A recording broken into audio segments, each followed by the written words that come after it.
I'm not claiming that I'm taking the right point away from this, but it has to do with like what the way in which like our the entire population is being.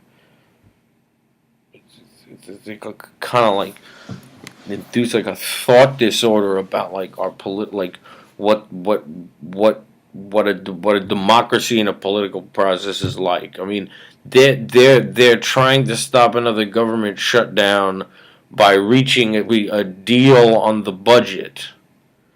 Okay, like but this is the kind of thing like they're actually saying like because this Paul Ryan who was like Romney wanted him to be vice president. He's chair of the budget committee. He's someone who's supposedly considered like a serious candidate for president, right? I mean, this is like it's over. I mean, the issues that they're talking about and negotiating, the fact that the public's being told that this kind of thing and its outcome and like what how it works out, like how they don't shut down the government, like this is the kind of thing that's very important to the who you might want to elect for president based on this.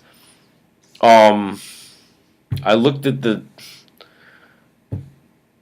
they claim both parties claim they're having a philosophical issue. First of all, like it's important to know that in this big deal they made, that the Democratic Party wanted the extension of unemployment insurance, like millions of people, like that the extension on unemployment insurance was put in place during the part of the financial crisis that hit the investor class. At that point, they were aware of like the unemployment that was going to result, so they put in place a emergency extension of unemployment insurance. The Democratic Party wants it to be extended again because that part of the economy hasn't recovered and there's mass unemployment. That's not part of the deal. The Democratic Party couldn't get that in the deal to extend unemployment insurance. So millions of people who are out of work and there is no jobs are going to lose their unemployment insurance. And not to be able to eat, but they couldn't get that into the deal. So what's in the deal? They're claiming it's a philosophical debate. This is what they're deciding our elections. They're gonna. I wrote down what that guy said. I mean, that they couldn't get that in, but like it has to do with like they're gonna. The part of the deal involves increasing the worker contribution to federal pensions. The amount that workers have to pay into the pension system is going to be increased. If I heard him right, he said airline fees are going to be increased. These are the kind of things they're doing on a butt. Like, I don't want to be in pain in my testicles, by the way, just now. Why am I in pain all of a sudden?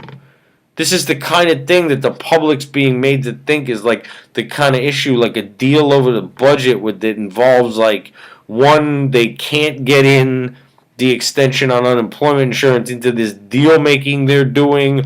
Part of the way they're resolving the issue of the spending cuts that everyone like is made to think is so important is to increase the worker contribution to the workers have to contribute to the federal pension system and an increase in airline fees, but this they couldn't get in extending unemployment insurance to millions of people who are who still aren't going to have any work because that the part of the economy hasn't recovered. They're claiming they're having a philosophical debate. That's how all that's happening is bad for workers and poor people and stuff, but the whole debate is over like what kind of spending cuts to make in the budget and the way in which like people are programmed to like vote. It says that like liberal Democrats and conservatives are going to be are opposed to this. Why? Because it's not the right kind of way to resolve the spending cut debate. Like they're making a big speech, and this guy who's the head of the budget committee is going to be considered a serious presidential candidate. Why? Because it will be perceived that he was conciliatory and wanted to work together, and that the president was intractable the last time they had a debate like this, not to stop the government shutting down. He was intractable because they wanted, like, his health care repealed was like what they wanted, and he was intractable on that naturally. But this guy, the Paul Ryan, because he's the chairman of the budget committee, and he somehow worked this deal out that doesn't extend unemployment insurance and increases worker contribution to pensions, but this will make him perceived to be someone who could be conciliatory when there was a debate, unlike Obama, who was intractable. This is the way in which the population is being made to perceive what's important politically and who should run for office. I don't take anything away from this other than what's been done to the psychology of the population as far as what they think should be going on in a democracy and what's important and who should be considered a serious candidate for president. That's what I'm taking away.